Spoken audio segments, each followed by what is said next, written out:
If you're not out of this house in 10 seconds, I will put you in the ground myself. Those were the last words Lena Parker heard before she grabbed 67 crumpled dollars off the kitchen counter and ran barefoot into the California dark.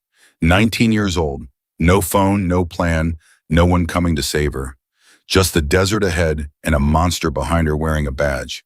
If you've ever had to choose between certain pain and uncertain danger, you already know exactly what she felt in that moment. Subscribe to our channel, drop your city in the comments so I can see how far this story travels, and don't you dare leave before the end.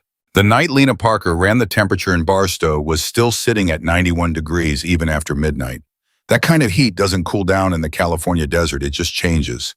It stops burning your skin and starts pressing against your chest heavy and still, like the air itself is waiting for something terrible to happen. Lena had been waiting for something terrible for 4 years. She was standing in the kitchen when it started, not for the first time, not even close to the first time, but something about this particular night made her stomach drop in a way it never quite had before. Maybe it was the way Mark Cole's patrol car sat crooked in the driveway, half on the gravel, half on the dead grass, like he hadn't even tried to park it right. Maybe it was the sound of his boots on the front steps. That specific rhythm, 3 hard steps, then a drag. 3 hard steps, then a drag. She had memorized that sound the way other kids memorize bedtime stories. Her mother, Carol Parker Cole, had been asleep since 8, or at least pretending to be. Lena had long stopped being able to tell the difference. She heard the screen door screech open. She heard the refrigerator open, a bottle of something knocked against another bottle, a grunt, a curse word thrown at nothing in particular. Lena pressed herself against the counter near the sink and kept her eyes on the hallway. Her hands were flat on the laminate surface, and she could feel the edge of the counter cutting into her palms, but she didn't move. Moving made noise. Noise was invitation. Mark Cole appeared in the kitchen doorway. He was a big man, not the kind of big that comes from working out, the kind of big that comes from a lifetime of being allowed to take up space. He had a deputy's badge on his belt, even though he was off duty, and he always kept it there. Always. Lena had decided a long time ago that it wasn't a habit, it was a reminder. For her, not for him. "Thought you'd be in bed," he said. His voice was flat, not angry yet. That was always how it started, flat, almost conversational, like he was commenting on the weather.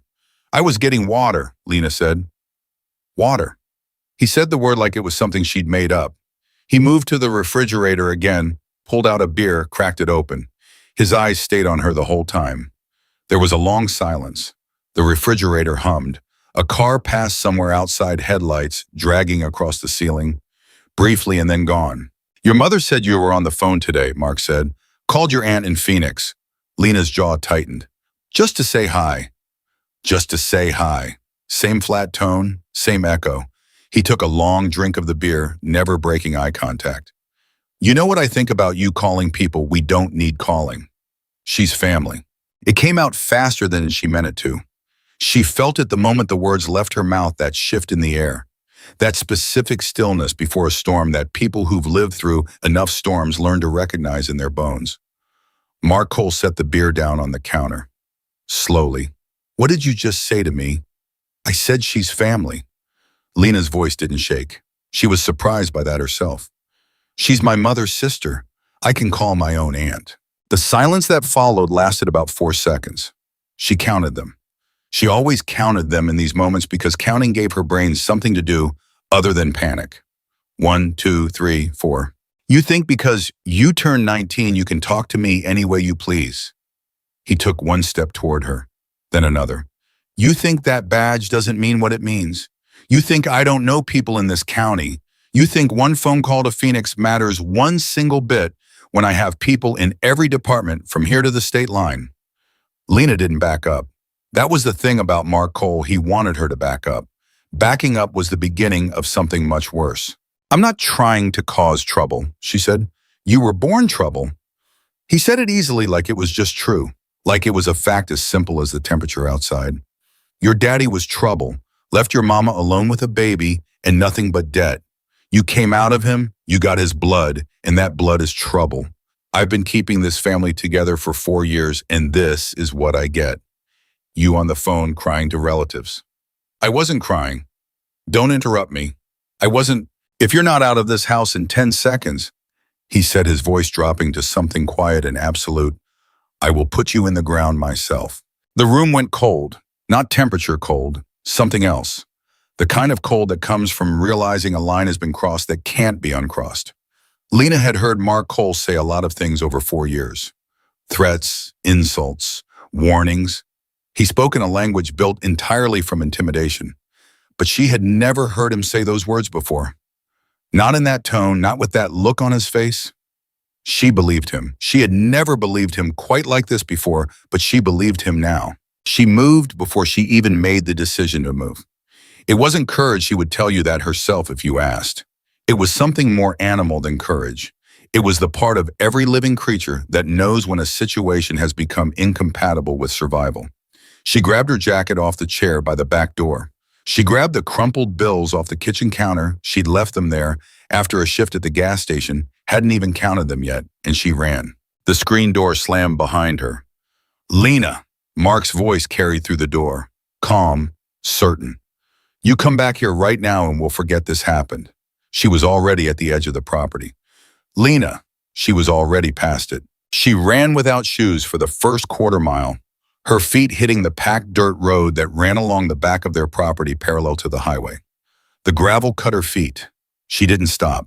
She could hear her own breathing, ragged hard, too loud in the quiet night, and underneath it, she was doing math. $67, maybe $67. She hadn't counted, it didn't matter, it was what she had. She ran until her lungs gave out, and then she walked, and then she ran again. She did not look back. The thing about Barstow, California is that it sits at the edge of two different kinds of nowhere. To the north and east is the Mojave, vast, moonlit, indifferent to human suffering in the most absolute sense possible. To the south and west is the highway corridor, the motels, the fast food places, the truck. Stops, all of it built for people passing through, not people staying. Lena knew this geography the way she knew her own heartbeat. She'd grown up here. She understood that in a town like Barstow, being seen was not always the same as being safe. Mark Cole knew everyone.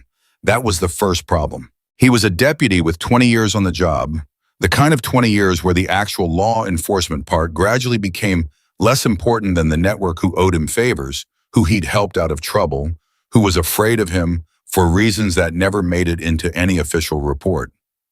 He played poker with the owner of the pawn shop on Main Street. He had a standing arrangement with at least 2 of the motel managers along the highway. Lena knew this because Mark talked about these arrangements with the casual satisfaction of a man who had built a system and wanted it acknowledged. She could not go to a motel. She could not go to any business on Main Street.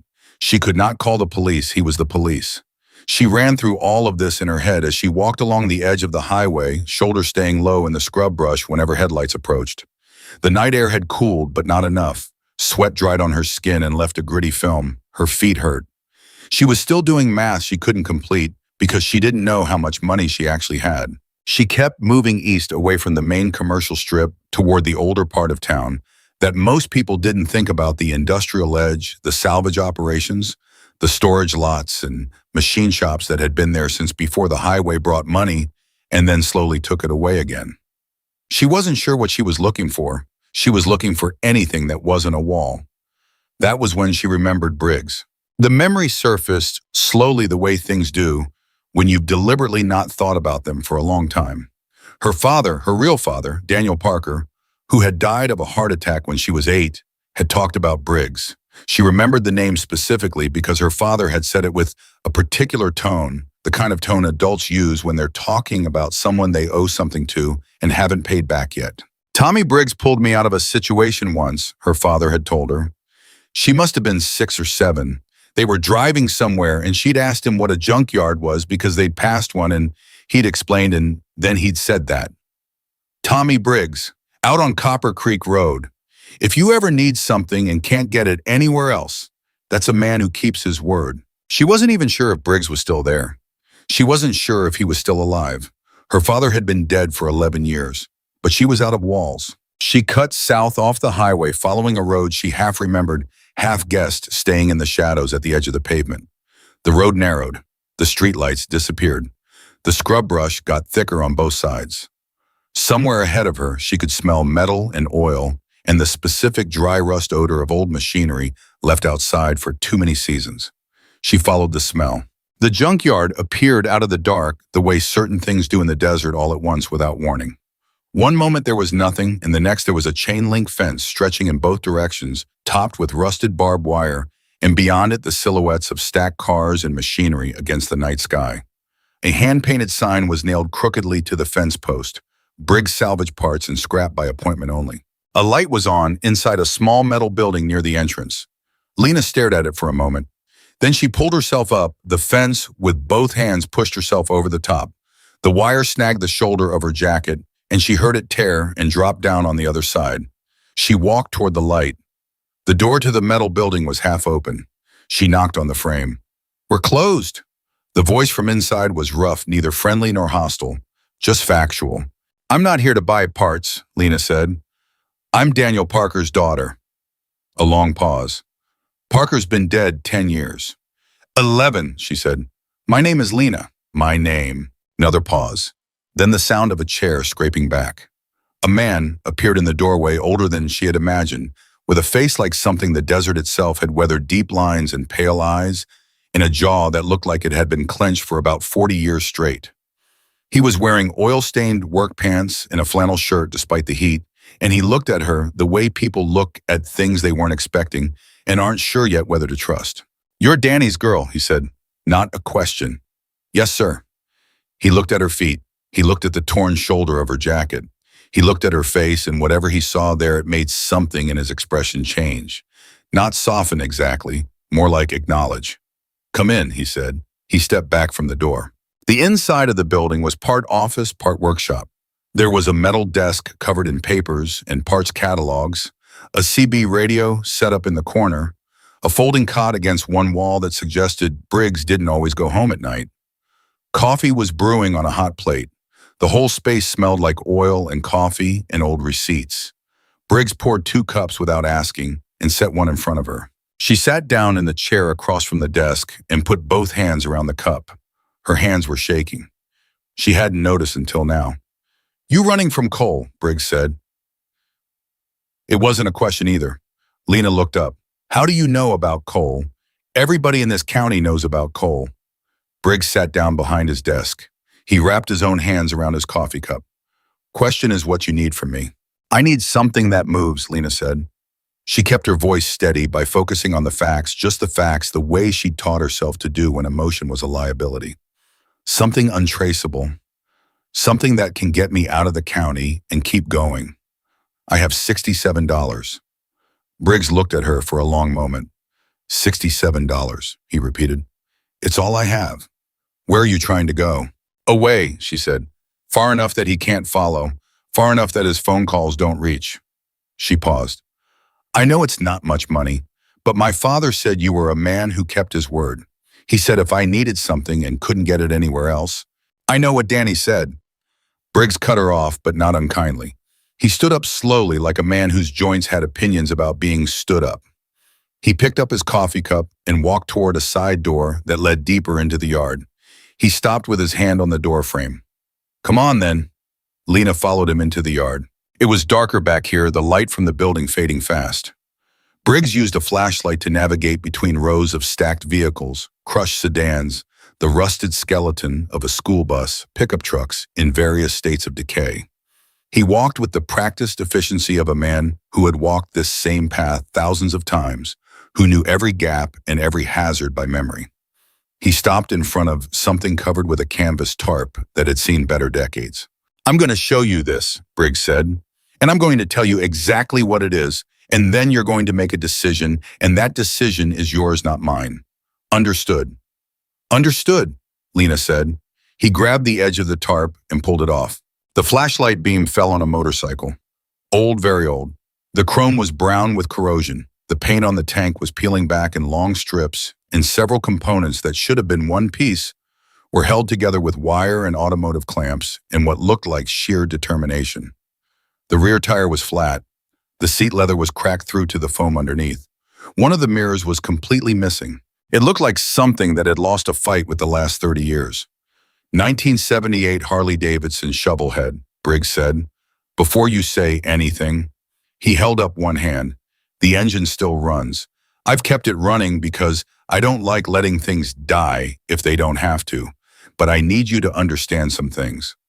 Tell me, Lena said. First thing, this bike is not safe. The frame has stress fractures I can see, and probably some I can't. The braking system is original, and the original system was a liability, even brand new. You ride this hard or long, you are gambling with your life. He said it without drama, the way a doctor delivers bad news, just the truth delivered, flat. Second thing, the VIN plate is gone, removed, destroyed. I don't know, it came to me that way. That means this bike doesn't officially exist, can't be registered, can't be traced, which sounds like what you want, but it also means if you break down somewhere official, you've got no paperwork, no ownership, nothing. And the third thing, Lena said. Briggs hesitated, just briefly, a fraction of a second that a person not paying attention would have missed entirely. Third thing is, I don't know exactly where this bike came from. It was dropped here 6-7 years ago. Man said he needed it off his property, didn't leave a name, paid me $20 to take it. He looked at the motorcycle for a moment with an expression Lena couldn't quite read. There's something off about it. Always has been. Can't explain that in any precise way. Just something about this machine. Like it's been through something I don't have the full story on. He looked at her. She looked at the bike. $67. No phone, no allies. A stepfather with a badge and 20 years of favors owed in every direction. I'll take it, she said. Briggs nodded once. No surprise, no argument. He'd already seen it in her face before she said it. All right, he said. Let's see if we can wake this thing up. What followed was 40 minutes that Lena would remember for the rest of her life. Not for the romance of it, not for the movie scene quality that memory sometimes lends to pivotal moments, but for the realness of it. The pure and glamorous knuckle-cutting, oil-smearing, profanity-quiet reality of two people trying to get a dead machine to breathe. Briggs worked methodically. He replaced the fuel line with a piece he pulled from a bin without even looking. He bled the brake line at the rear caliper. He checked the carburetor float, said a word under his breath when he saw the condition of it, and made a small adjustment with a flathead screwdriver. He changed the rear tire with a used replacement he rolled out from somewhere in the dark. Lena held the flashlight and handed him tools and did not talk. She could feel time pressing on her from behind. Every minute they spent here was another minute Mark Cole was awake and looking and making phone calls. Try the choke, Briggs said.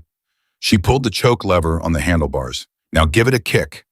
She put her weight on the kickstarter and drove it down. Nothing. Again. She kicked again. The engine coughed a wet, ugly, rattling cough and went silent. One more. She kicked a third time, and this time the engine caught. It didn't start smoothly. It started the way something starts when it has been dormant for too long and has strong feelings about being woken up, explosive, lurching uneven, the RP, spiking and dropping like a heart monitor on a bad night. The whole frame vibrated. Something metallic rattled in a way that sounded expensive. The single working headlight flickered on, then steadied. Briggs stood back and looked at it running. Lord have mercy, he said quietly. He sounded almost impressed. Lena was already on the seat. The vibration came up through the frame and into her hands and her legs and her chest, and she could feel that the bike was alive in the most literal mechanical sense. Combustion and pistons and chain driving a back wheel. But it was also alive in some other way she couldn't articulate right then, like something that had been waiting. She looked at Briggs. He had his hand in his shirt pocket. He pulled out two things, a folded piece of paper and a small box of tools, the most basic kind, the kind that fit in a jacket pocket. That paper's got the highway route. Avoid Route 15 for the first 40 miles. Cole has people at the junction station. Take the 247 north, then cut east on Kelbaker. It'll add time, but it's safer. He handed her the paper and the tools. The tools are in case she starts running rough. The carburetor needle is set one clip too lean. If she bogs down at highway speed, you'll need to richen it up. I wrote down how. She took both. She folded the paper and pushed it into her jacket pocket. How much, she said, meaning the $67. All of it, Briggs said. He wasn't being cruel. She understood that immediately. He was making it clean, making it a transaction because a transaction was simpler than a charity and pride was something she was going to need. That's $67 in a machine that might kill you. Hell of a deal for both of us. She actually almost smiled at that. Almost. She reached into her pocket and counted out the bills. $50 bill, 2 fives, 4 singles, 2 ones. She smoothed them on her thigh and held them out. He took them and put them directly into his shirt pocket without looking at them. Lena. He said her name and waited until she looked at him. Your father was a good man. He got dealt a bad hand, and he played it as honest as he knew how. You've got his eyes. He stepped back. Now get out of here before I have to lie to a deputy about whether I've seen you. She put the bike in gear. The engine screamed. Not a roar, a scream, sharp and outraged and alive. The kind of sound a machine makes when it's being asked to do more than it was built for. She felt it through her whole body. She gave it throttle and the rear wheel grabbed the gravel, and she moved out of the junkyard, through the gate that Briggs had already swung open onto the dark road beyond. She didn't look back. She couldn't afford to. But if she had turned around in that moment before the darkness swallowed the junkyard behind her, she would have seen Tommy Briggs standing at the edge of the yard watching her go. Standing still in the dark. Not moving. Just watching. With an expression on his face like a man who has just set something in motion that is larger than he understands. Like a man who has just handed a lit match to someone standing at the edge of something very old and very dry. Like a man who is hoping quietly and without any real certainty that it comes out right on the other end. She was 2 miles down the 247 when the headlights appeared behind her.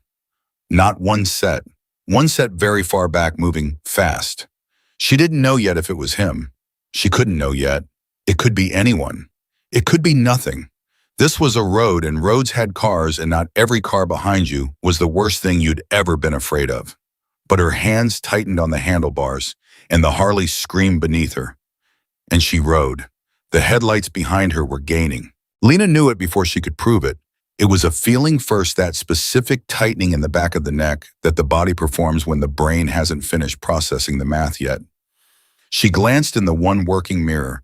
The lights were closer than they'd been 30 seconds ago. A lot closer. Whoever it was, they weren't just driving.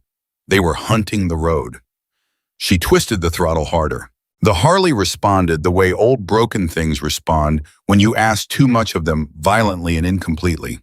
The engine howled and the speed climbed, but the frame shook with it, a deep vibration that traveled up through the handlebars and into her arms and rattled her teeth. Something in the front end knocked twice hard like a warning knuckle on a door. She kept going. The 247 North was empty at this hour. Nothing but the center line flickering through the single headlight beam and the black shapes of Joshua trees on both sides. She was running without a helmet, without boots, without anything between her skin and whatever the road decided to do next. She knew this. She filed it away next to everything else she couldn't fix right now. The lights behind her flickered, then they disappeared. She didn't relax. People who relax when the threat disappears from view are the ones who don't see it coming when it reappears somewhere else. She'd learned that the same way she'd learned most things in the last 4 years, from experience that left marks. She held the speed and watched the mirror and breathed. 5 minutes passed. 10. The road curved northeast and the grade started climbing slightly, and the Harley protested every foot of elevation with increasing volume but kept moving. She passed a dry wash, a cluster of power line towers, the distant ghost of a shuttered roadside structure she couldn't identify in the dark. No lights behind her. She didn't let herself think the word safe. She thought not yet caught. That was different. That was a condition that required maintenance, not celebration. Then her phone, she had no phone. She remembered that. There was no one to call. There was no check-in. There was no one on earth who knew exactly where she was at this moment, except Tommy Briggs, who was probably already back inside his metal building, pretending the last hour hadn't happened. The realization settled into her chest like a stone dropping into still water. The weight of it was clean and precise and devastating. She was completely alone in a way that very few people ever are, not just without help, but without the theoretical possibility of help. No network, no safety net, no name she could give to a stranger that would mean something safe. Just the road, just the machine, just the $67 that were gone now anyway. She almost laughed. She didn't, but she almost did. The Harley started coughing at mile 43. It started small, a slight irregularity in the rhythm, a missing beat every 4 or 5 seconds, the kind of thing you could convince yourself wasn't happening if you wanted to badly enough. Lena didn't convince herself. She felt it through her hands, and she knew immediately what it was because Briggs had told her. The carburetor needle, too lean at highway speed. The engine was starving for fuel at the top of its RPM range. She had two choices: pull over and fix it, or push through and risk losing the engine entirely somewhere worse. She pulled over. She killed the engine and got off the bike and stood in the dark on the shoulder of an empty highway with a toolbox the size of a hardback book and a piece of paper with handwritten instructions she couldn't read clearly in the dark.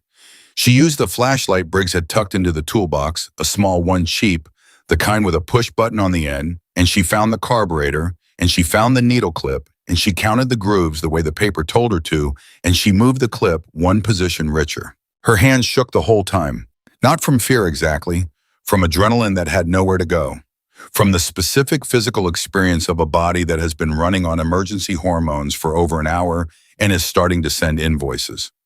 "Come on," she said to the carburetor, to herself, to whatever was listening, and "come on." She put it back together. She kicked the engine.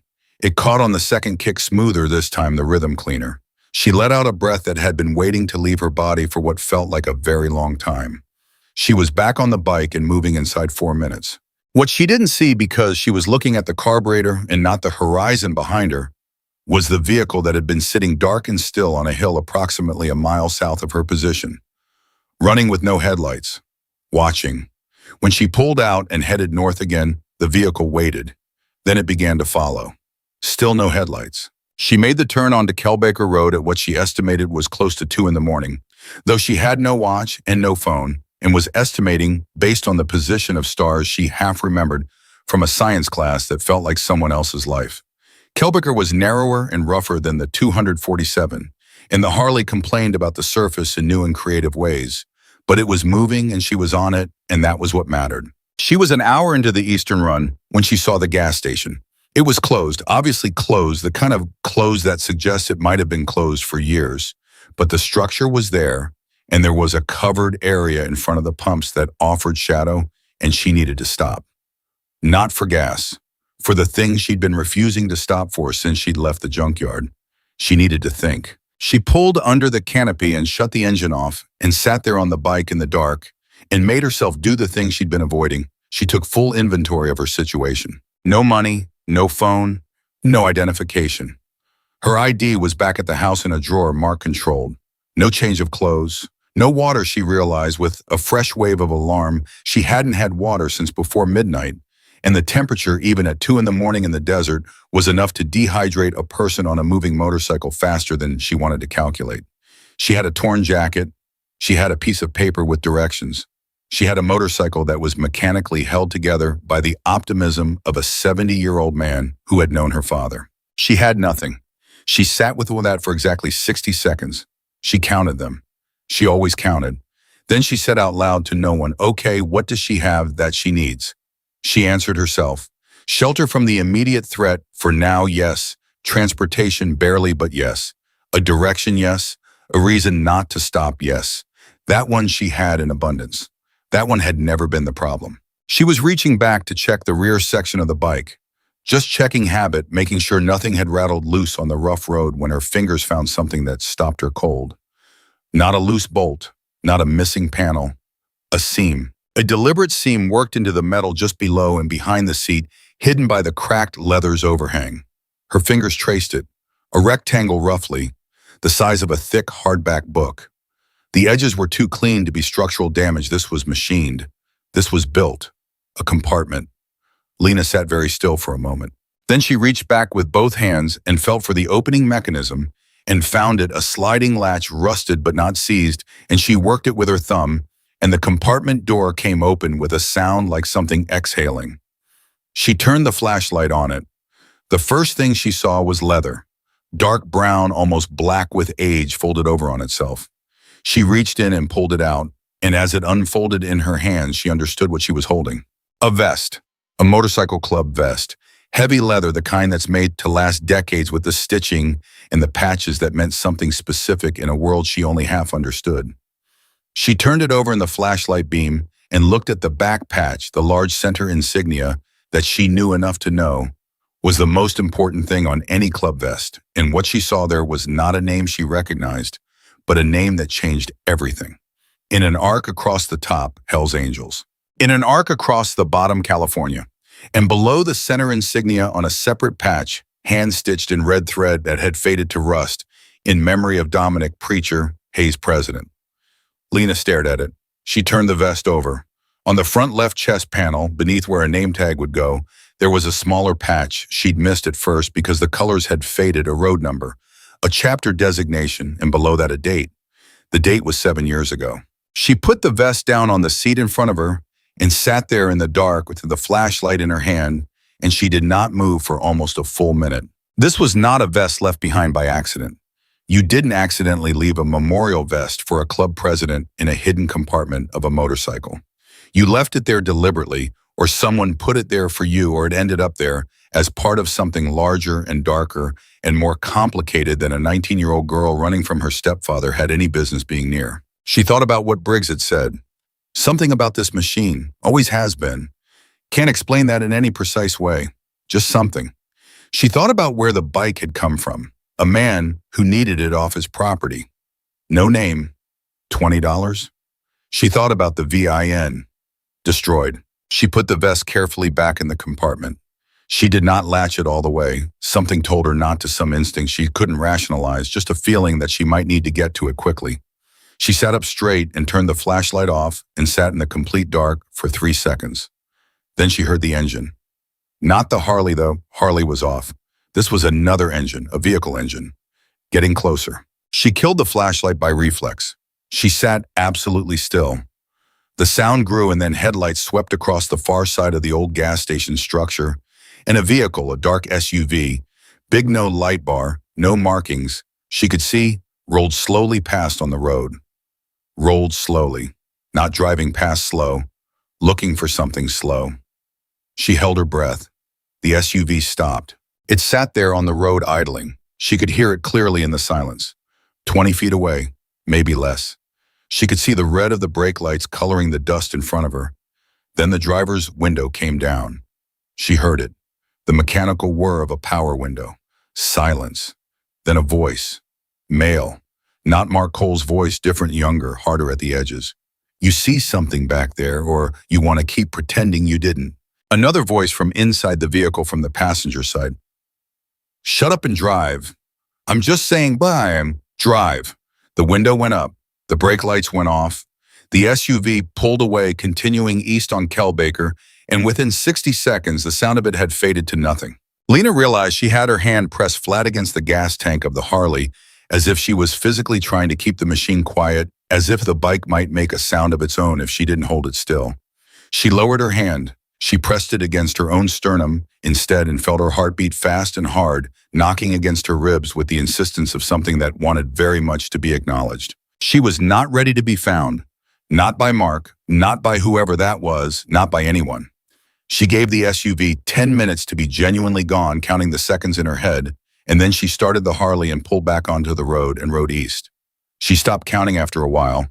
Counting required a part of her brain she needed for other things. The engine ran cleaner now that the needle clay was adjusted, and the road had improved slightly, and for a stretch of maybe 30 minutes, Lena Parker experienced something that was not quite calm, but was the closest thing to it she'd felt since midnight.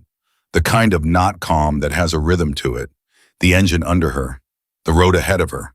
The desert around her, enormous and indifferent and strangely honest about what it was. No pretending in the desert, no performance, just rock and space and the occasional cruel fact. She thought about her mother. She didn't want to, but Carol Parker Cole came to her anyway the way she always did, not as the woman she was now. Not as the version who slept through things and chose not to hear sounds coming from the kitchen, but as the version from before Mark. The version who had driven Lena to a lake one summer and taught her to skip rocks and burn the hot dogs on the grill and laughed about it, actually laughed, the kind of laugh Lena had not heard from her mother in 4 years. She didn't know what to do with the grief of that, the particular grief of loving someone who was still alive but gone in all the ways that mattered. She'd never had anyone to explain that kind of grief to her, so she just carried it the way you carry something when you don't know where to set it down. She was still carrying it now. She was approximately 60 miles from the Nevada state line guessing, but an educated guess based on the directions Briggs had given her when the Harley began to do something new. Not the carburetor bog she'd already addressed, something different. A vibration in the front end that was distinct from the frame shake, more localized, concentrated in the left fork, specifically the kind of vibration that a person with mechanical knowledge would recognize immediately as a failing fork seal.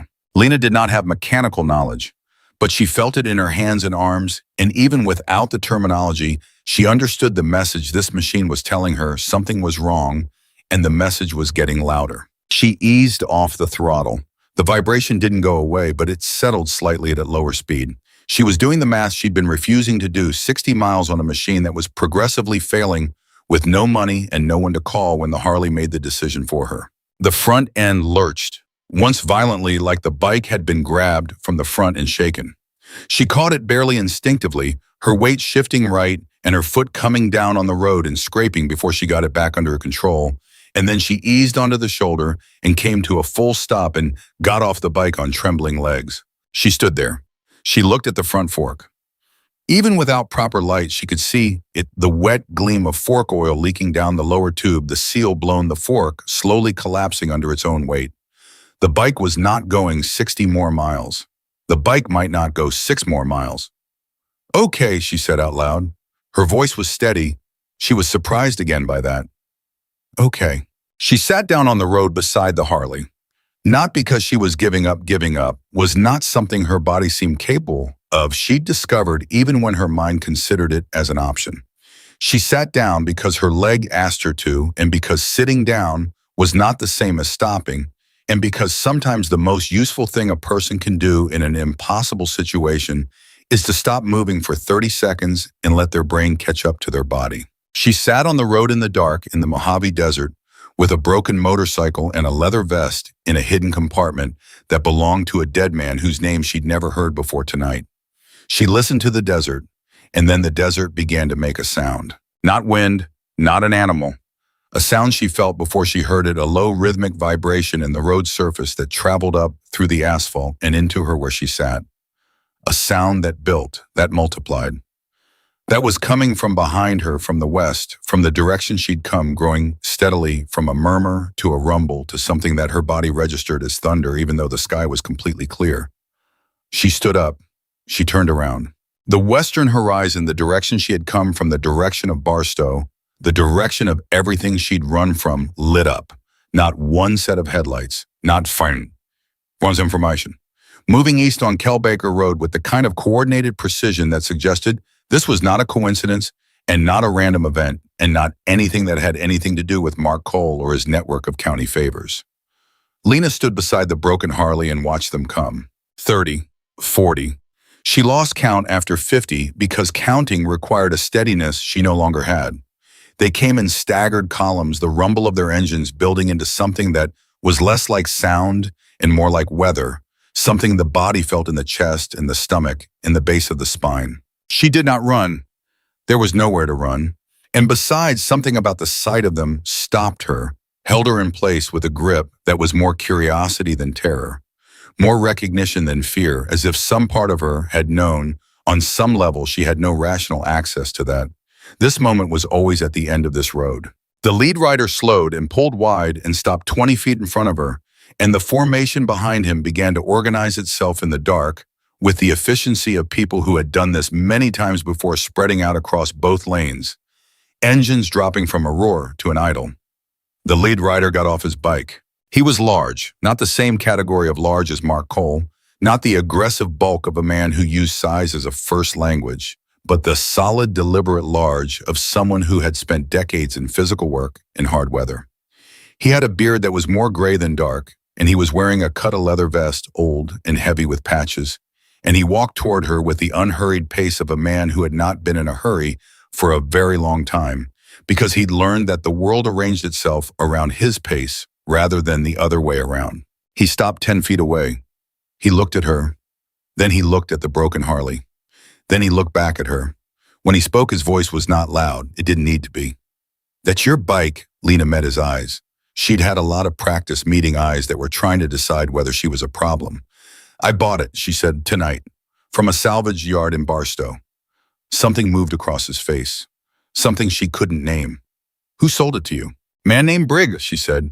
"Briggs Salvage." The man was quiet for a moment. Behind him, the line of idling engines made the air vibrate. No one else had moved. "Where did Briggs get it?" he said. "He said someone dropped it off. No name. 6, 7 years ago." Another silence. Longer this time. The man's jaw moved slightly the way jaws move when a person is working something over in their mind that is not simple. "Did you look in the compartment?" he asked. Lena did not answer immediately. She held the pause for exactly 1 second, long enough to make it deliberate. "Yes," she said. He nodded once, slowly, as if she'd confirmed something he'd known before he asked. "My name is Jack O'Connor," he said. "I'm the president of the California chapter." He paused. "That bike you're sitting next to belonged to my predecessor, a man named Dominic Hayes. Everybody called him Preacher. He disappeared 7 years ago and we never found him, and we never found his bike." He looked at the Harley again. "Until tonight." Lena looked at the bike, then back at Jack O'Connor. "I didn't know," she said. "I bought it because it was the only thing I could afford, and I needed to get out of Barstow tonight. I didn't know what it was." "I believe you," he said. She wasn't sure she expected that. "Why?" she said.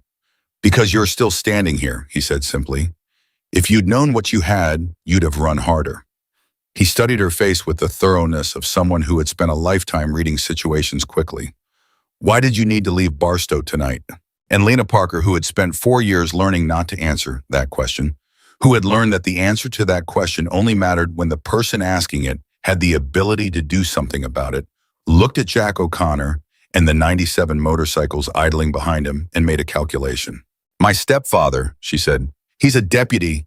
His name is Mark Cole. And if you're looking for answers about what happened to your man Preacher."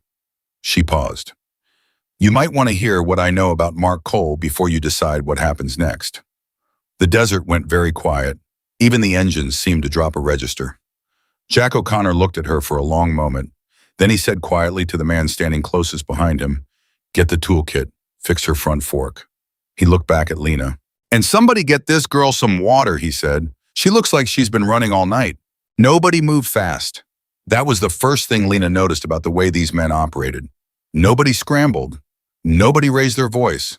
A rider she hadn't seen before materialized from somewhere in the formation with a toolkit and crouched beside the Harley's front fork without being told twice. Another man, younger, maybe 25, with the kind of face that hadn't finished deciding what it wanted to look like, appeared at her left with a water bottle cap already off, held out without ceremony. She took it. She drank half of it without stopping.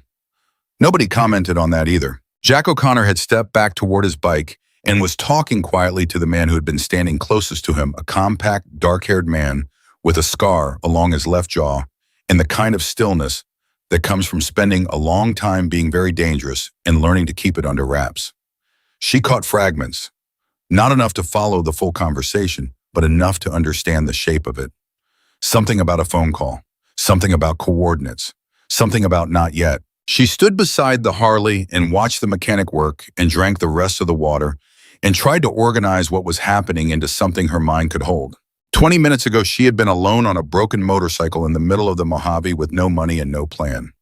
Now she was surrounded by nearly 100 men on motorcycles. The front fork of her bike was being repaired by someone who clearly knew what he was doing. And the president of the California chapter of the Hells Angels had just told her he believed her and asked her to explain what she knew about Mark Cole. She was not naive enough to think this was simply good fortune. These men were not here by accident. They had been riding Kelbaker Road in the middle of the night in a formation of nearly 100 bikes for a reason that predated her by at least 7 years. She had simply arrived at the intersection of her crisis and their mission riding a motorcycle that turned out to be the key to a door she hadn't known existed. That thought should have been terrifying. Somehow it wasn't. Or rather it was, but the terror felt clean compared to what she'd left behind. Known danger with a shape you can see is always easier to navigate than the shapeless kind that lives in your own house and wears a badge. Jack O'Connor came back. He sat down on a low rock near the shoulder, just sat down. No ceremony about it, like sitting on rocks in the desert at 2 in the morning was a normal feature of his existence, which she was beginning to think it might be. And he looked at her with those steady pale eyes and said, "Talk to me about Cole." So she did. She started with the beginning. Not her beginning, but the beginning of the part that mattered to him, which was the part about Mark Cole's network.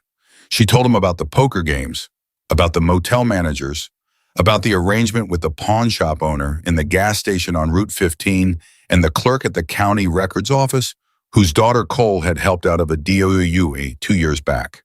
She told him about the conversations she'd overheard through walls and vents and half-open doors, the kind of conversations Mark Cole had when he thought no one was listening or when he knew someone was listening and didn't care because the listener wasn't in a position to matter. Jack O'Connor listened without interrupting. The scar-jawed man stood nearby and also listened without interrupting. That quality, the ability to actually listen without performing listening, told her something about the kind of people she was dealing with. "He talked about a deal," Lena said. "About 8 months ago. I was in my room and he was in the kitchen on the phone. He didn't know I was home. I'd come back early from a shift. He was talking to someone about a shipment and about a route that needed to stay clean, and he said," she paused, making sure she had it right. She'd replayed this conversation in her head so many times it had grooves worn in it. He said, "That road stays clean because I keep it clean, and I keep it clean because the arrangement stays what it is. The day the arrangement changes is the day you find out what 7 years of paperwork can do to a man's future." Silence. 7 years, Jack O'Connor said. He said it quietly, almost to himself. "Preacher disappeared 7 years ago," the scar-jawed man said. "I know when Preacher disappeared," Jack said. His voice hadn't changed temperature, but something in it had shifted slightly, like a gauge needle moving. He looked at Lena. "Did he say a name on that call?" "No, he never used names on calls. I noticed that early he always referred to people as you or he or the other party, like he'd trained himself." She paused. "But I know the number. I memorized it." Both men looked at her. "The number he called," she said. "I watched him dial it one time through the window between the kitchen and the hallway. He didn't know I was there. I memorized it because I was already keeping a list." She touched her temple. "Up here. I've been keeping a list for 2 years. Every name, every number, every arrangement I could get pieces of. I knew that one day I was going to need it, and there wasn't going to be time to go find it. It had to be somewhere he couldn't take." Jack O'Connor was quiet for a long moment. Then he said, "You're 19 years old." "Yes. And you've been building a life on a corrupt sheriff's deputy for 2 years in your head while living in his house." She didn't answer because it wasn't a question. He rubbed his jaw. He looked at the man with the scar, and something passed between them. Not words, not even a look, exactly, more like a frequency that two people transmit when they've known each other long enough to communicate in something shorter than language. "Give me the number," Jack said. She recited it, all 10 digits, without hesitating. The scar-jawed man already had his phone out. He walked away from them far enough for privacy. Jack leaned forward with his elbows on his knees and looked at the road between his boots. He was quiet for long enough that Lena wondered if the conversation had ended. Then he said without looking up, "How'd Preacher's bike end up with Briggs?" "I don't know," she said. "Briggs said a man dropped it off, no name. Paid him $20 to take it. Somebody needed the bike gone," Jack said. "Didn't want to destroy it too visible, too loud. Didn't want to keep it too dangerous. So they found the one place in the county where things go and stop mattering." "A salvage yard," Lena said.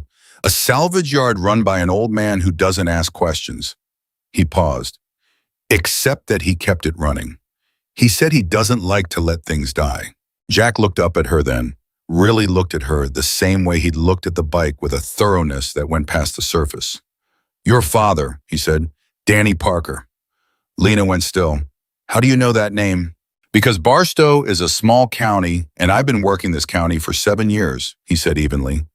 "Danny Parker died of a heart attack when you were 8. Before he died, he worked transport, independent freight.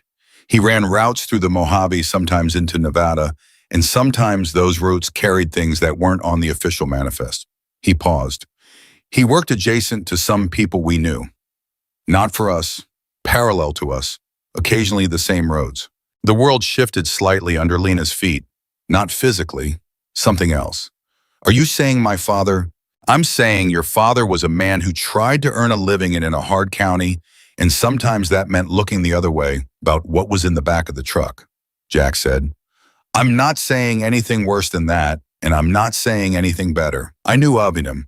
He had a reputation for being straight in the ways that mattered. He never turned on anybody. He never took more than his share, and when he was done, he was done. Heart attack took him clean. He paused. I didn't know he had a daughter until tonight. Lena sat with that for a moment. The version of her father she'd been carrying for 11 years, the simple version, the good version, the one she'd protected from complication, the way children protect the images of people they have lost, shifted in her hands. Not broke, just became more real, more dimensional, more like an actual human being who had lived an actual human life with actual human compromises. She found to her own surprise that she could hold it. The new version, the real version. He was a good father, she said. I don't doubt it, Jack said. The scar-jawed man came back. He crouched close to Jack and spoke in a low voice, and this time Lena was close enough to catch most of it. Numbers of prepaid, burner. But our guy ran it against the tower logs from the county records, prepaid or not. It pinged the same 3 towers every time it was used. 2 of those towers are within a mile of the county sheriff's substation in Yermo. He paused. 3rd one is out near a private property on Route 40. Property's registered to a holding company.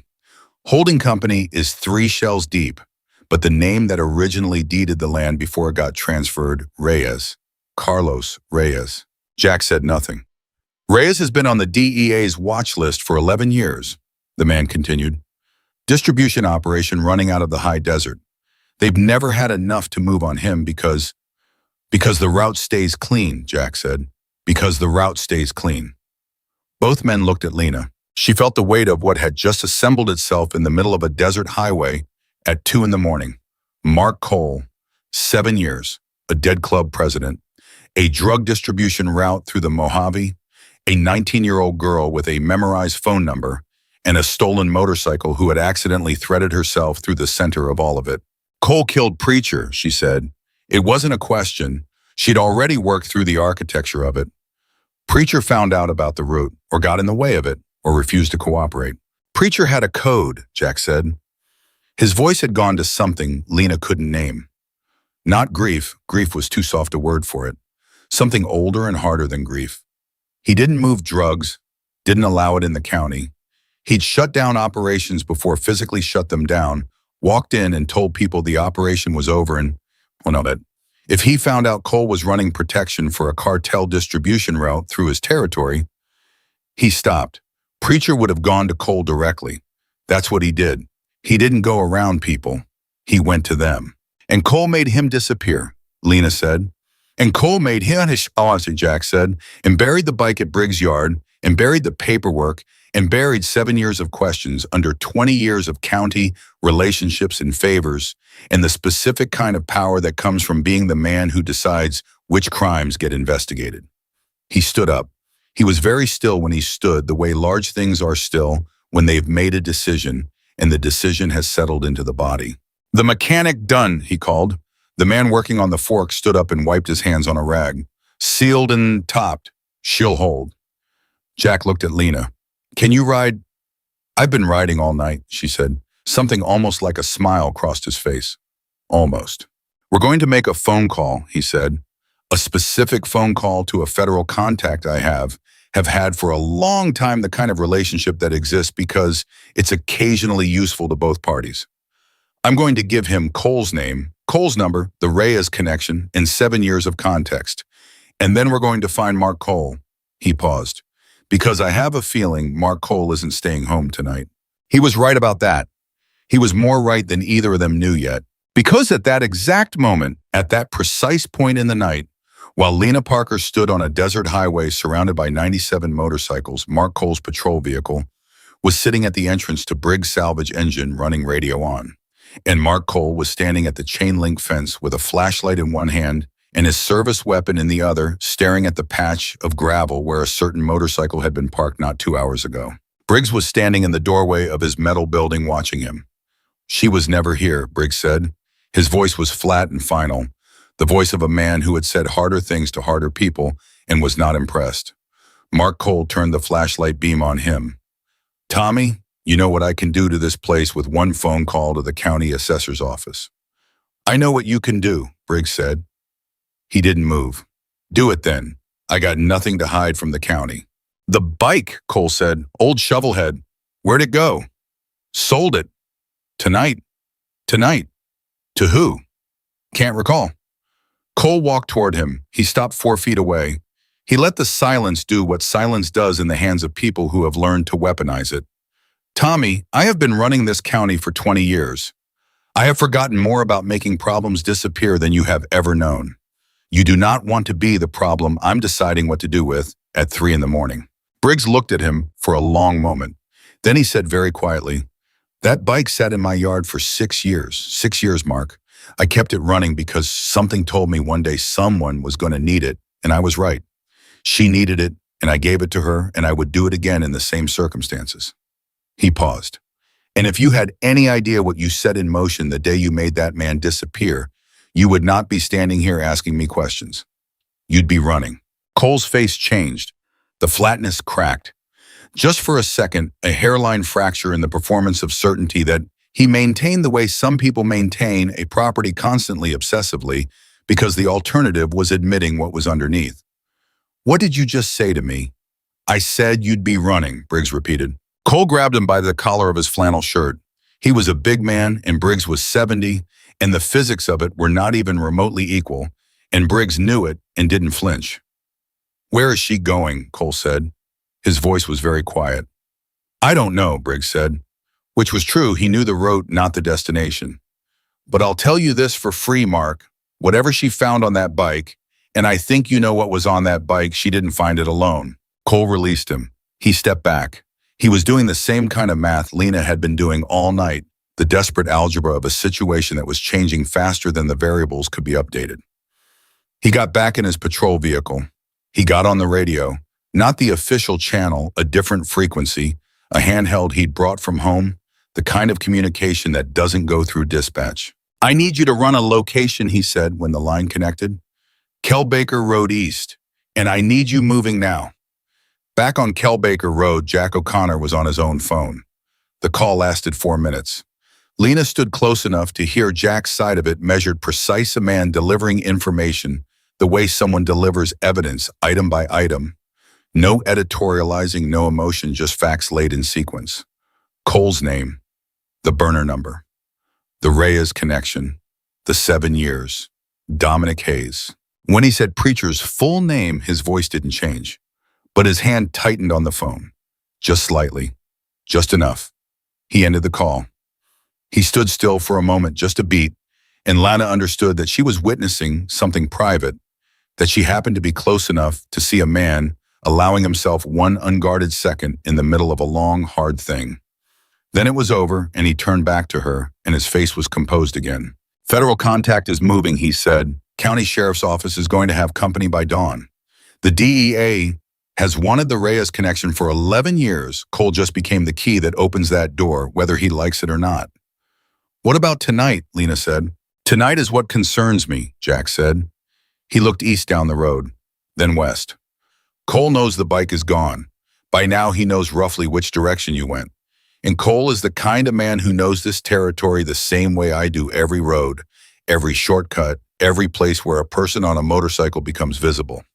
He looked at her. He's coming, Lena. Not tomorrow, tonight. She had known this. She had known it since the junkyard. Some part of her had known it since she ran out the back door. Mark Cole did not let things go. She had 4 years of evidence on that point. Then what do we do? She said.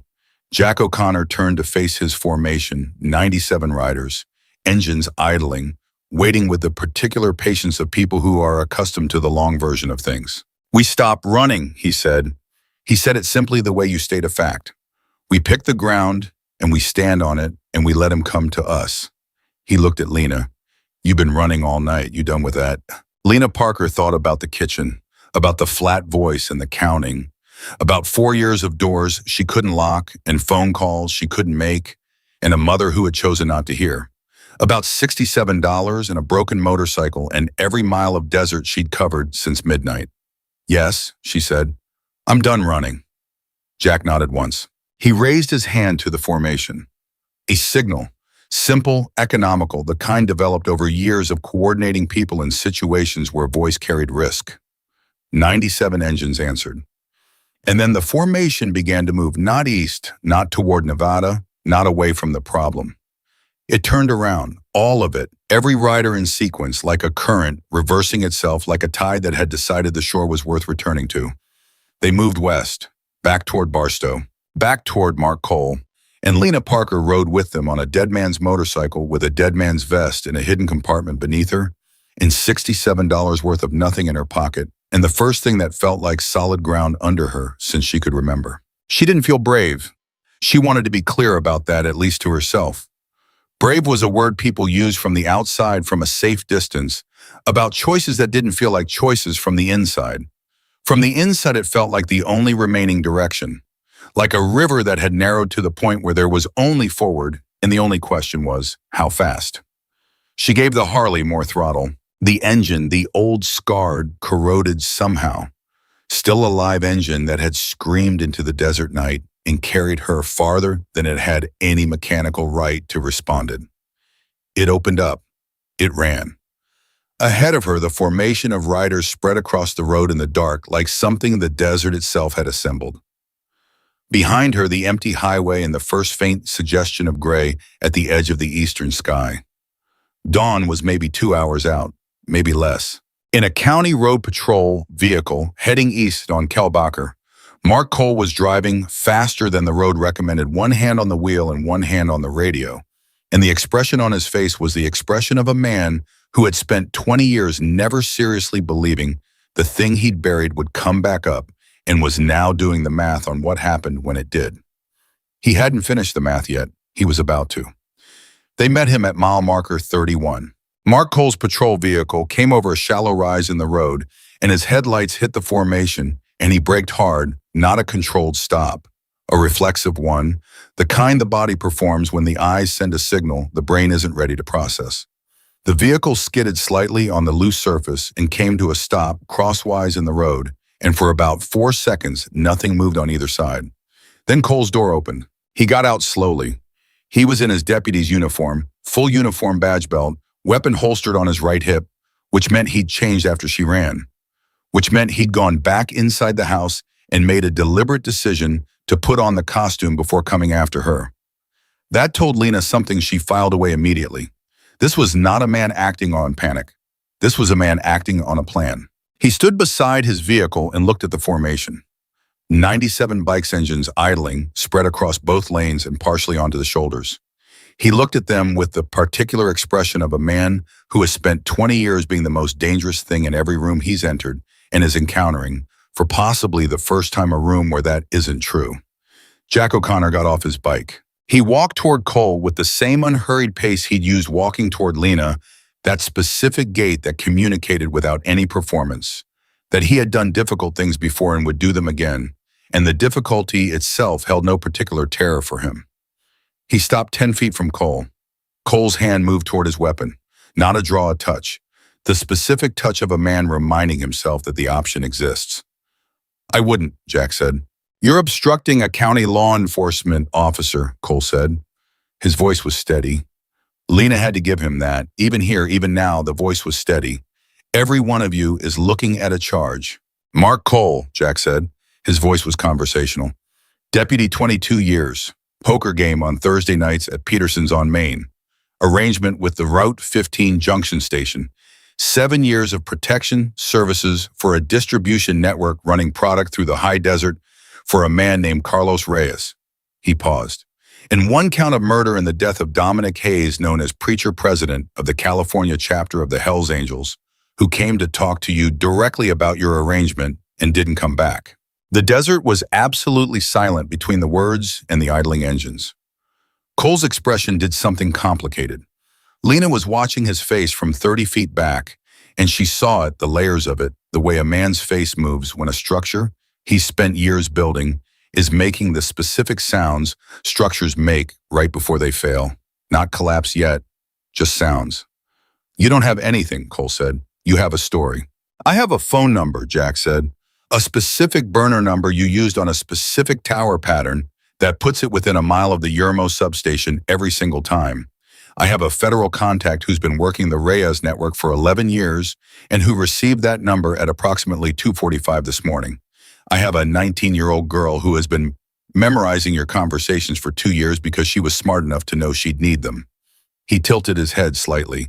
And I have Preacher's bike, which you put in a salvage yard 6 years ago because you needed it gone, and you didn't know that old men who don't like letting things die sometimes keep engines running for reasons they can't fully explain. Cole looked past Jack.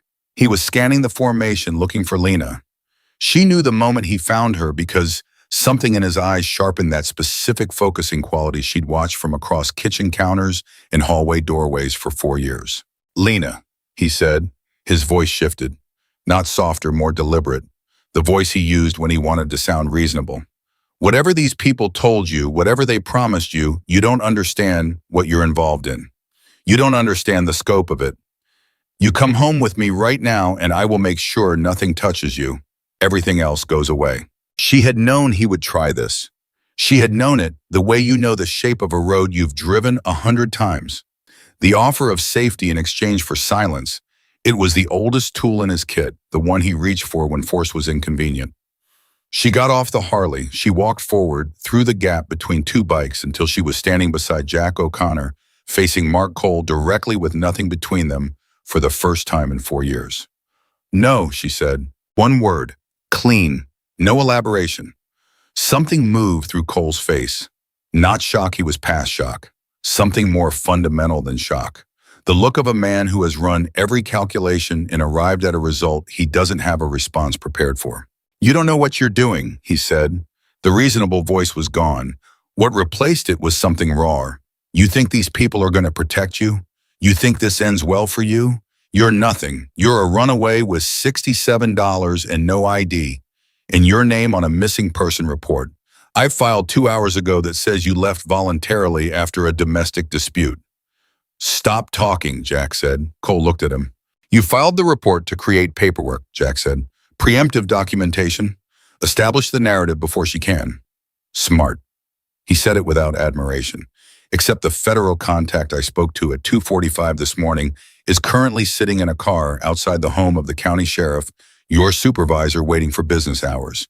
And the DIEA has had a subpoena for the Reyes network for 8 months that they couldn't serve because the evidence chain had a gap. He paused. You're the gap, Cole. You're the piece that makes 11 years of federal work into a case they can actually take to trial. Which means as of approximately 6 o'clock this morning, you are the most valuable and most wanted man in 3 counties. Cole's hand was still near his weapon. Jack noticed. There are 97 people behind me, he said. So, every one of them has seen your face and heard your name. You draw that weapon and the best thing that happens to you is federal custody.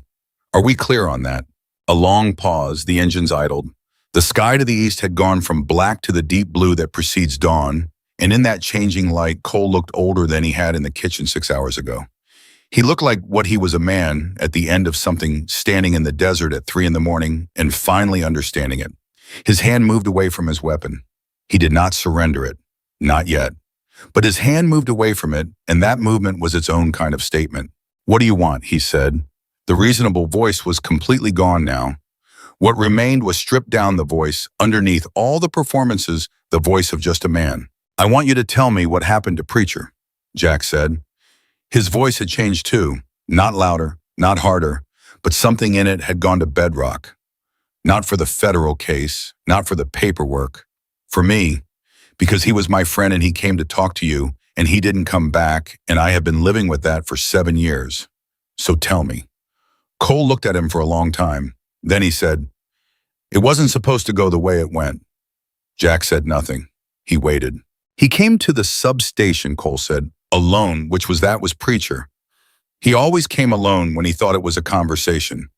He sat down across from me and he laid out everything he knew about the Reyes operation, and he told me he was giving me 24 hours to end my involvement and report it up the chain before he went to federal. Cole paused. He wasn't threatening me. He was genuinely giving me an out. That was who he was. I know who he was, Jack said quietly.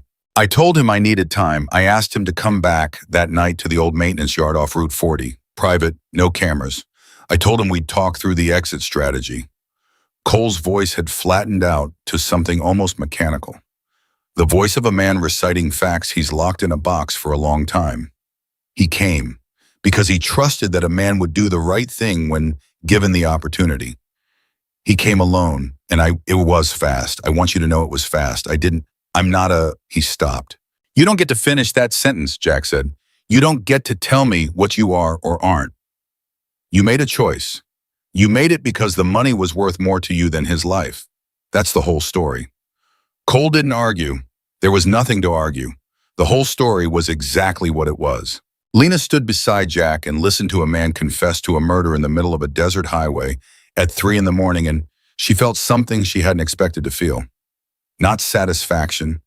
Satisfaction would have required a cleaner kind of justice than this. Not relief. Relief was too simple. What she felt was something closer to completion.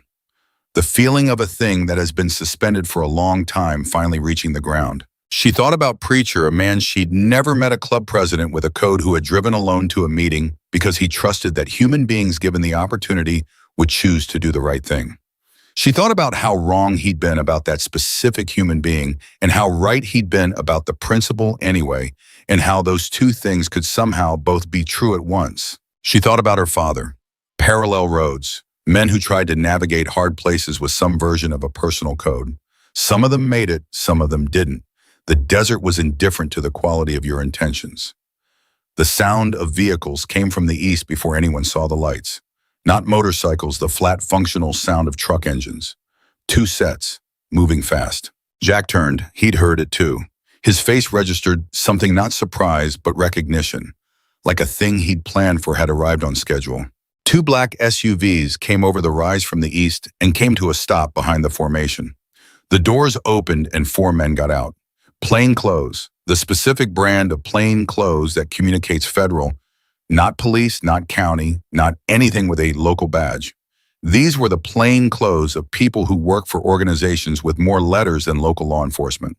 The man in front was tall, 50-something, with a face that had been weathered by long work in difficult places and showed it without apology. He walked with purpose, and he walked straight past the formation without looking at any of them, which was either extreme confidence or a carefully maintained professional habit, and probably both. He stopped beside Jack O'Connor. "O'Connor," he said. "Santos," Jack said. "Appreciate the speed." 11 years, Santos said. "I've been patient." He looked at Cole. Mark Cole.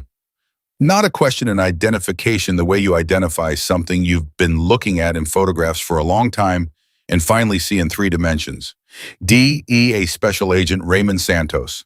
I have a warrant for your arrest on federal charges, including conspiracy to distribute controlled substances, obstruction of justice, abuse of official authority, and, he paused just briefly, murder in the 1st degree in the death of Dominic James Hayes. Cole's body did something involuntary when Santos said murder in the 1st degree, a small collapse invisible if you weren't watching for it. Lena was watching for it. She saw it. The shoulders dropped a fraction of an inch. The jaw unclenched and then reclenched. The eyes went somewhere private for exactly 1 second. He had said it out loud tonight for the first time to Jack in the middle of a desert, and now someone with federal authority had said it back to him in the language of law, and the combination of those 2 things, saying it and having it said back, had apparently made it real in a way it hadn't fully been before, even to the man who'd done it. He reached for his weapon. Everyone moved at once. Both of Santos's agents were on Cole before the gun cleared the holster. Clean, a fast-trained movement, the kind that doesn't leave a room for escalation. The weapon was out of Cole's hand, and Cole was face down on the road with his wrists being secured before the surrounding engines had time to change register. Lena didn't look away. She had spent 4 years learning not to look away from Mark Cole. She wasn't going to start now. He was turned over onto his back while Santos read the formal charges, and one of the agents produced a printed warrant. Cole was looking up at the sky, the deep blue pre-dawn sky, and his face had gone somewhere that Lena recognized as the place faces go when the last exit has been passed and the road ahead only has one direction. He turned his head and found her. Even face up on a desert road in federal custody, his eyes found her with that specific accuracy she'd always hated. The accuracy of a man who had spent years monitoring her the way a person monitors a variable that might become a problem. She held his gaze. She didn't speak. There was nothing she needed to say to him.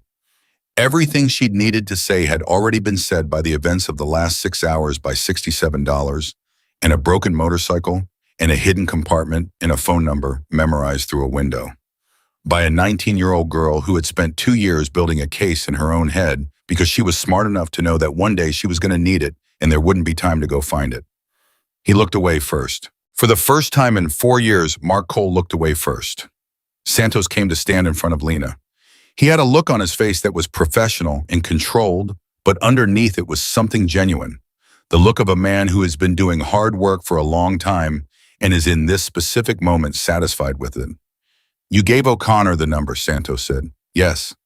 "And the county arrangements, the specific names." "Yes." "You've been tracking this for 2 years." "In my head," she said. "I didn't have anywhere safe to write it down." Santos was quiet for a moment. "We're going to need a formal statement. Everything you remember, every name, number, date, and conversation. It's going to take time." He paused. "Are you willing to do that?" She almost said yes immediately. Then she stopped herself. Because something else had surfaced in the last 30 seconds, something that had been waiting its turn through the confrontation and the arrest and the reading of charges. Something she hadn't addressed yet and needed to. "My mother," she said. "Carol Parker Cole. She's at the house in Barstow. Lena paused, and in that pause was the entire complicated architecture of 4 years of watching her mother choose not to hear. "She's going to be alone when you process his arrest. She doesn't have anyone." Santos looked at her for a moment. Then he nodded once, a small nod, but real. "I'll have county social services at the house within the hour. She won't be alone." She didn't. Lena started, then stopped, then started again. She knew some of what he was. She didn't know all of it. "I want that on record." "Noted," Santos said, and his tone said he meant it. Jack O'Connor materialized at her shoulder. He had a quality of appearing and disappearing from conversations without marking his exits and entrances the way people do when they've spent a long time operating in conditions where visibility was something to be managed carefully. "Santos needs you for a few hours," he said. After that, he reached into the inside pocket of his cut and produced an envelope. He held it out to her. "From the chapter. Restitution, we're calling it, for bringing Preacher home." She took it. She didn't open it immediately. She held it and looked at it and then looked at him. "I didn't know what I was doing," she said. "I was just trying to survive the night." "Most of the important things that ever got done started exactly that way," Jack said. He wasn't being poetic about it. He was just stating what he believed to be true. "You survived the night, you did it smart, and you did it honest, and at the end of it, a man who killed my friend is in federal custody, and 11 years of work by people who do this for a living is finally going to become something useful in a courtroom." He paused. "That's not nothing, Lena." She opened the envelope. $5,000. Clean bills, not crumpled, not the emergency drawer kind. The kind that means something was prepared in advance, that someone had known or hoped or made provision for a possibility they'd been holding on to. She looked up. "This was in your saddlebag." "I've been carrying it for 6 years, Jack said, "in case we ever found him, in case there was someone who led us to him." He looked at the envelope in her hands. "Your father would have liked the way tonight went, the route he took, the kind of road it was." She didn't trust herself to speak for a moment. She looked down at the bills. $5,000.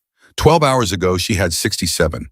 She had run out a back door into a desert night with crumpled bills and no shoes and a monster behind her wearing a badge.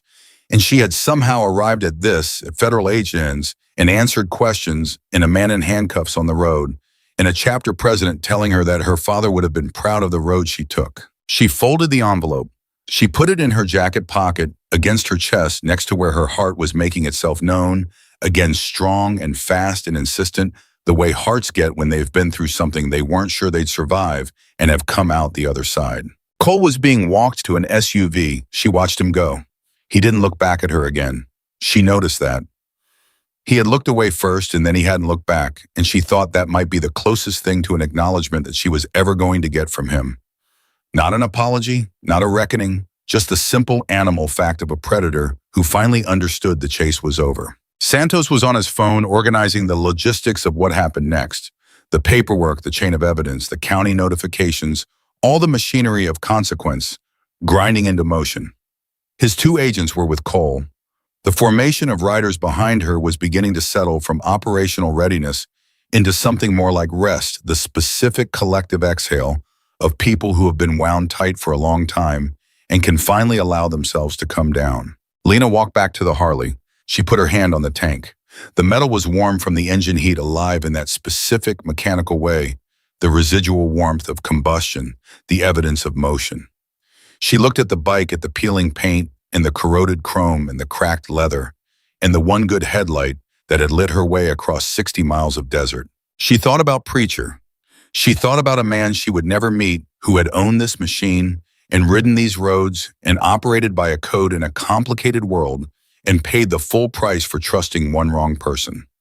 She thought about him the way she thought about her father, with the specific tenderness reserved for people who are gone and yet somehow still present, who have left their shape in things, who continue to matter in the world because of what they set in motion even when they were no longer in it themselves. The Harley had carried her here. A dead man's machine sold for $20 to an old man who kept things running, sold again for 67 crumpled bills to a girl with no plan and every reason in the world to keep moving. It had crossed the Mojave at night on a blown fork seal and a rich-end carburetor needle in sheer, stubborn, mechanical will. She thought it was probably the most honest thing anyone had ever sold her. Santos appeared at her elbow. "We're ready when you are," he said. "We'll take your statement tonight, get you set up with temporary ID documentation, and by morning we can have you wherever you want to go." Wherever she wanted to go. She stood there with her hand on the warm tank of a dead man's motorcycle in the pre-dawn dark of the Mojave Desert and let herself sit with that question for the first time. Not where she was running from, not what she was escaping, where she wanted to go. She didn't have an answer yet. That was all right. For the first time in 4 years, not having an answer yet felt like freedom rather than failure. She looked at Santos. "Nevada border," she said, after the statement. "I want to have to cross the Nevada border on this bike." Santos looked at the bike. He looked at her. Something in his professional expression softened around the edges, just slightly, just enough. "I don't see why that's a problem," he said. Behind her, the first real light of dawn was beginning to separate the sky from the desert. Not sunrise yet, just the promise of it, the pre-dawn gray that commits to nothing but suggests everything. Mark Cole's SUV pulled away east toward federal custody, toward the machinery of justice that Lena had believed in, exactly never, and was now cautiously revising her position on. And somewhere in the formation behind her, an engine started, then another. Then all of them, one by one, until the desert was full of the sound of 97 motorcycles coming back to life. The statement took 3 hours and 40 minutes. Santos ran it himself, which Lena understood was not standard procedure. Federal agents of his rank didn't typically sit across a folding table in a mobile command unit on a desert highway, personally walking a 19-year-old witness through 2 years of memorized intelligence. But Santos sat across that table, and he listened with the same qualities of attention that Jack O'Connor had, and he wrote things down, and when she gave him a name or a number, he cross-referenced it against something on his laptop without comment, and twice he stopped her and asked her to repeat something slowly, and she could tell from his expression that what she'd given him had landed somewhere significant in a structure he'd been building for 11 years. The third time he stopped her, he set his pen down entirely. She had just given him the specific date and approximate time of the conversation she'd overheard through the wall, the one about the route staying clean, the one about 7 years of paperwork. She'd given him the exact phrasing she'd memorized. Word for word, the way she'd carried it. Santos looked at his laptop screen for a moment. Then he looked at her. "That date," he said. "Do you know what happened on that date in the federal investigation?" "No," she said. "We lost an informant," he said, "inside the Reyes network. He went quiet that day and we never heard from him again. We assumed he'd been burned and relocated. We never connected it to Cole." He paused. "What you just gave me connects it to Cole." Lena sat with that. Another person. Another man who had gone somewhere and not come back because Mark Cole had a route to protect and a 20-year network of favors to maintain, and a very specific way of resolving complications. How many? She said. Santos understood the question immediately. He was quiet for a moment, the careful quiet of a man deciding how much truth the situation called for. We think 3, he said. Preacher, we can now confirm. The informant is likely. There's a third, a county records clerk who died in a single car accident 4 years ago on a stretch of road that county maintenance had flagged for guardrail repair that never happened. He paused. The guardrail repair request was in a file that Cole had access to. The clerk had been asking questions about property transfers in the Route 40 area. Lena thought about a county records clerk asking questions about property transfers and ending up on a road without a guardrail. She thought about the specific ordinary texture of that, a person doing their job following a thread, not even necessarily knowing what they were looking at. She thought about how much damage a man with a badge and 20 years of relationships could do when he decided to do damage. He told me I was born trouble, she said. First month he was in the house. I was 15. Santos looked at her. He was wrong. I know, she said. She said it simply without heat, without needing it to be a moment. She'd known it for a while. She just hadn't always had the evidence. She gave him the rest of what she had, every name, every number, every fragment of overheard conversation that she'd been storing in the careful interior filing system she'd built because she had no safe place to put things outside her own head. When she was done, Santos closed his laptop and looked at her across the table.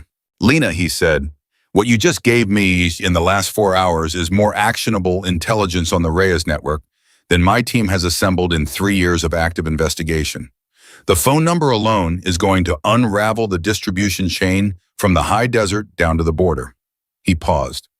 I want you to understand what that means. We're not talking about one arrest. We're talking about the end of an operation that has been moving product through 5 counties for over a decade. She hadn't thought about it in those terms.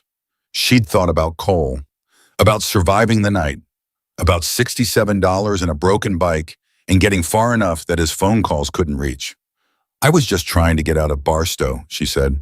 I know, Santos said. That's usually how it works. He picked his pen back up. One more thing.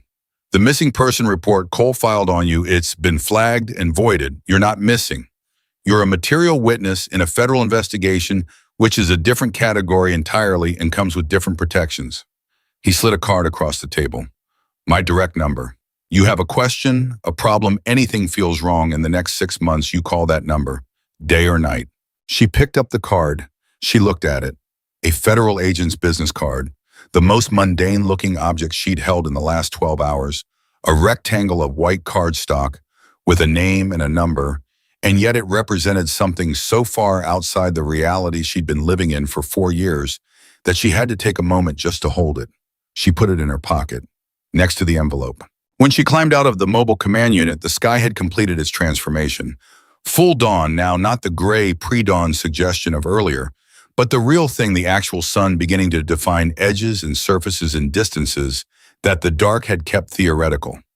The desert looked different in daylight, bigger somehow, more honest about its scale. Jack O'Connor was leaning against his bike 20 feet away. He straightened when he saw her. Done, he said. Done, she said. How are you? She considered the question seriously, which it deserved. I don't know yet, she said. I think I'll need a few days to figure out what I actually am. He nodded. That's normal. Is it? After something like this, yes.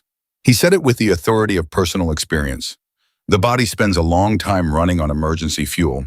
When the emergency stops, there's a period where you don't know what fuel to run on instead. It passes. She looked at him.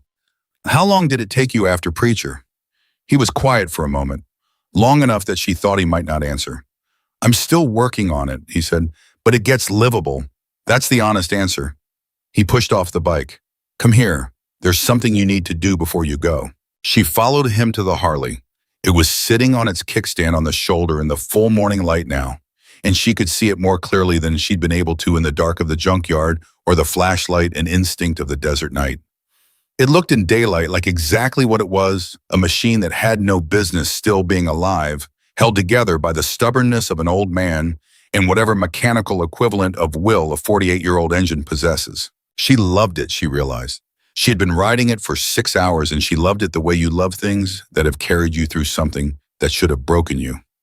Jack reached into his saddlebag and produced a leather vest. She had put it back in the compartment after the formation had arrived, and one of the riders had retrieved it at some point during the night. And now Jack held it in both hands with the careful, deliberate way a person holds something that has weight beyond its physical weight. He looked at it for a moment. He ran his thumb over the memorial patch, the hand-stitched red thread that had faded to rust the name, the title, the date. 7 years, he said. Quietly, to preacher or to himself or to the desert, Lena wasn't sure it mattered which. We found the bike, brother. We found the man who did it. And we found you a hell of an unlikely person to bring it home. He folded the vest carefully and placed it back in the compartment and closed the latch. He looked at Lena. The bike goes back to the chapter, he said. We'll restore it properly. Keep it as a memorial piece, he paused. But you ride it to the Nevada border. That was the deal. That was the deal, she said. The scar-jawed man whose name she had learned during the night was Eddie, and who had said approximately 15 words total in her presence, but had said each of them with the efficiency of someone who considered language a resource to be conserved, appeared at Jack's shoulder and held out a helmet. Full-face older model, the kind of helmet that showed genuine use. It was Preacher's spare, Eddie said. My words. A record. She took it. She held it for a moment, then she put it on. The formation was assembling again behind her riders, returning to bike's engines, starting in sequence, the familiar building rumble that she had first heard as thunder and now recognized as something else entirely. The sound of people who had been looking for something for 7 years and had found it and were now riding back into the morning with the particular quality of motion that belongs to people who have resolved something unresolvable. Jack got on his bike. He pulled up beside her. Nevada border is 40 miles east, he said. Kelbaker to I-15 north. You know the road now. I know the road, she said. After the border, what? She thought about it. For real this time, not the desperate anybody's guess of 3 a.m. with a blown fork seal. She thought about what she had. $5,000, Santos's card. No missing person report, no stepfather with a badge. No kitchen to stand in while she counted seconds and waited for something terrible to happen. She thought about Phoenix, her aunt. The phone call Mark Cole had confronted her about the call that had started the whole chain of events that had led here to a desert highway at dawn with a federal witness card in her pocket and a dead man's helmet on her head. Her aunt in Phoenix had said the last time they'd spoken, you can come here whenever you're ready. The door doesn't close. Lena had not believed that door would ever be available to her. She had filed it under things that were true in theory and inaccessible in practice, the way you file a lot of things when you are living inside a situation that controls the available exits. The door was available now. Phoenix, she said. I have family in Phoenix. Jack nodded. Good city, he said. Good place to start. He moved to the front of the formation. He looked back, once met her eyes, gave a single nod. She started the Harley, the engine caught on the first kick. Not the wounded protesting catch of midnight, a cleaner catch. The carburetor properly set, the forks sealed the machine running as well as it was capable of running, which was still rough and loud and vibrational and entirely its own thing, but it was running, it was alive. She pulled into the formation. Not at the back. Jack had positioned her 3 riders back from the front, which she understood was deliberate, which she understood was a statement of something she didn't have the exact language for, but felt clearly in her chest. They moved east on Kelbaker Road, 40 miles, the same 40 miles she'd covered in the dark going the other direction in fear and adrenaline, in the desperate math of a person running out of options. She covered them now, going forward in morning light in a formation of 97 motorcycles, with the wind coming off the Mojave and the sun climbing to her left and the road ahead of her clear and straight, and for the first time in as long as she could remember, genuinely open. She thought about things as she rode. She let herself do that, let thoughts come without immediately turning them into problems to be solved or threats to be assessed. That was new. That was something she was going to have to learn, the way you learn a new physical skill with practice and occasional failure. She thought about her mother. Santos had said social services would be at the house within the hour. She didn't know what that looked like, what happened next for Carol Parker Cole in the specific practical sense of days and weeks and decisions.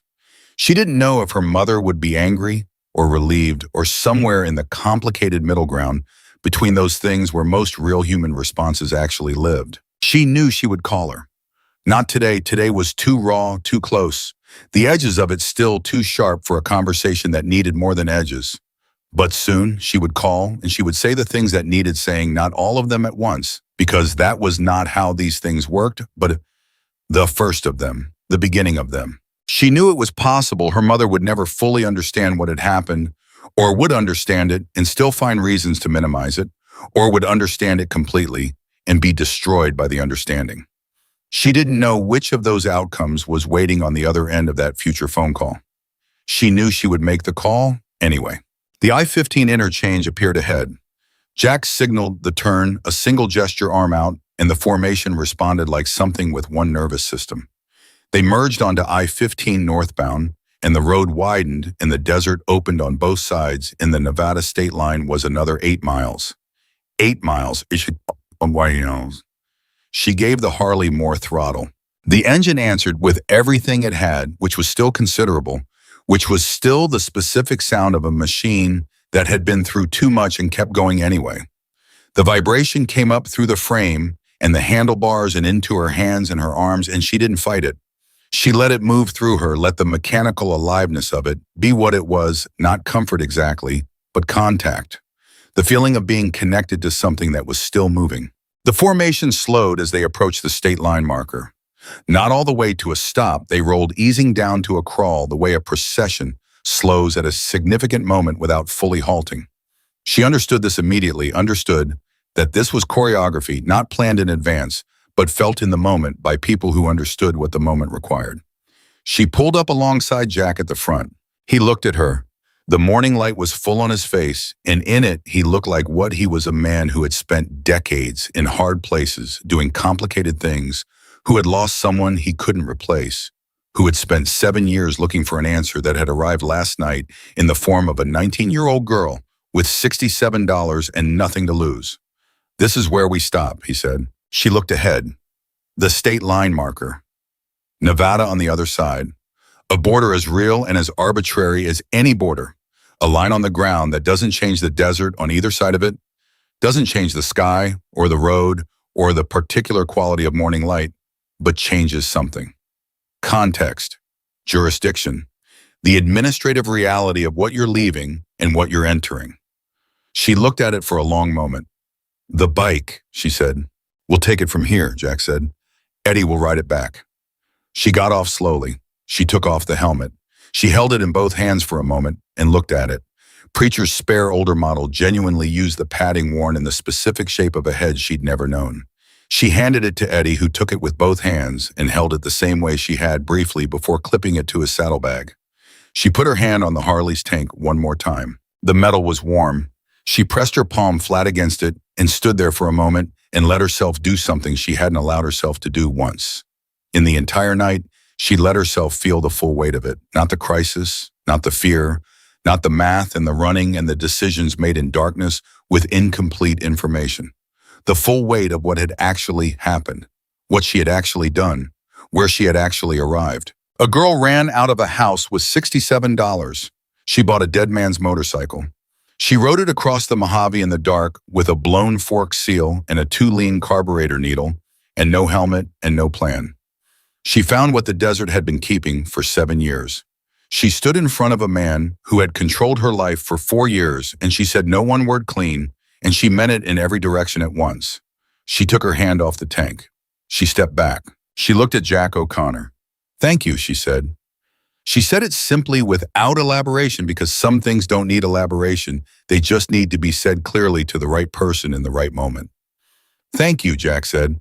He said it back with the same weight she'd put into it. Equal weight. That mattered, and she noticed that it mattered. She turned east. She started walking toward the state line marker. 8 steps, maybe 10, and she was added a sign, a marker, the administrative notation of a boundary, and she stepped past it without breaking stride. Nevada. She kept walking. 5 more steps. 10. She stopped and turned around and looked back at the formation, 97 motorcycles in the morning light. On the California side of the line, engines, idling riders watching her. Jack O'Connor at the front, steady and still. She raised one hand, not a wave exactly, something more deliberate than a wave. He raised one hand back. Then one by one the formation began to turn. Not the organized reversal of the night before, something more gradual, more natural riders, pulling U-turns in sequence, heading back west, back toward the chapter, and the road, and the ongoing, complicated business of being who they were. The sound of them changed as they moved away, the specific acoustic quality of engines, receding, dropping in frequency, mixing with the distance until it became something felt more than heard. Until it was gone. She stood on the Nevada side of the line in the morning light with $5,000 in her pocket, and a federal agent's card, and her aunt's phone number in her head, and no missing person report, and no stepfather with a badge, and no kitchen to count seconds in. She stood there for a moment in the quiet. Then she reached into her jacket pocket and took out the $5,000 and counted it. She knew what it was. She just needed to count it the way you count things that feel too large to be real, to verify with your hands what your eyes have already told you. The bills were real. The amount was real. She put it back. She took out Santos's card. She looked at it. She put it back. She looked down the Nevada side of the highway, the road continuing east toward the interior of the state, toward everything that was not Barstow, and not 4 years of a kitchen, and not a man with a badge who had told her she was born trouble. She pulled out her phone. She didn't have a phone, she remembered. She still didn't have a phone. That was the next item. That was the immediate practical next step after the border, which she had now crossed. A truck stop was visible about a half-mile east. She could see the sign from here. She started walking toward it. Her feet still hurt from the first quarter-mile barefoot on gravel. She'd been wearing the same clothes for 8 hours. She smelled like engine oil and desert and adrenaline residue, and the specific human odor of a night spent doing things the body wasn't designed to do, and doing them anyway. She was hungry in a way she hadn't noticed until this moment because her body had been too busy with other priorities to register appetite. She walked. She thought about calling her aunt. She thought about what she would say. Not the whole story, not yet, not in one phone call, not in the first words of a conversation she'd been trying to have for 4 years. She would say, "I'm out, I'm safe, I'm in Nevada, and I'm coming to Phoenix, and I need a few days before I can explain it properly. But I'm all right, and I'm not going back." That was enough for one phone call. The rest of it had time. She walked, and she thought about her father. She thought about what Jack had said, parallel roads. A man who navigated hard places with something like a code, who didn't turn on people, who didn't take more than his share, who was done when he was done. She thought about Danny Parker driving transport routes through the Mojave, looking the other way, about what was in the back, trying to hold something together for a family he loved in a county that didn't make it easy. She thought he would have found something to say about last night, something dry and honest and probably funnier than the situation deserved. She thought he would have understood the $67 and the broken motorcycle and the choice to stop running and stand on the ground and let the thing come. She thought he would have been proud of the road she took. She thought about her mother, about the lake and the skipped rocks and the burned hot dogs and the laugh she hadn't heard in 4 years. She thought about how complicated love is when it lives alongside choices. You can't understand how you can be angry and grieving and still love someone, how those things don't cancel each other out, how they coexist in the specific messy way that real human experience coexists without resolution, without neatness, without the clean narrative closure that the situation calls for in theory. She would call her. That was the decision. Not today, but soon. The truck stop was close now. She could see the windows, the parking lot, the specific flat commercial reality of a place built for people in transit, people going somewhere, people between things, people who were neither here nor there and needed coffee and a phone charger and a few minutes of ordinary before getting back on the road. She pushed the door open and went in. The woman behind the counter was 50-something with reading glasses on a chain and the specific warmth of someone who has worked an early shift for a long time and made peace with it. "Morning," the woman said. "You look like you've been through something." Lena almost laughed. She actually laughed. It came out of her suddenly and genuinely, the kind of laugh that isn't about anything being funny exactly, but about the accumulated pressure of a night finding an exit. "I have," she said. "Can I use your phone? I need to call my aunt in Phoenix." The woman didn't ask questions. She put the phone on the counter. Lena dialed the number she'd had memorized for 2 years. Another number she'd committed to the interior filing system alongside Mark Cole's burner, and the arrangements and the names and everything else she'd carried without a safe place to put it. Her aunt's number, the door that didn't close. It rang twice. "Hello," her aunt's voice. Early morning, slightly rough, the voice of someone pulled from sleep. Then because Lena's name was in the phone, more awake suddenly, "Lena. Lena, is that you? Are you?" "I'm out," Lena said. Her voice was steady. She was still surprised by that even now. "I'm in Nevada. I'm safe. I'm not going back." She paused. "I'll explain everything when I get there. I just needed you to know I'm coming." A silence on the other end. Not the empty kind. The kind that's full of things being felt very quickly by a person who is trying to hold them all at once. "I'll have the room ready," her aunt said. Her voice was not quite steady. "You drive safe, you hear me? You drive safe and you come straight here." "I will," Lena said. She meant it. All of it. She hung up the phone. She thanked the woman behind the counter.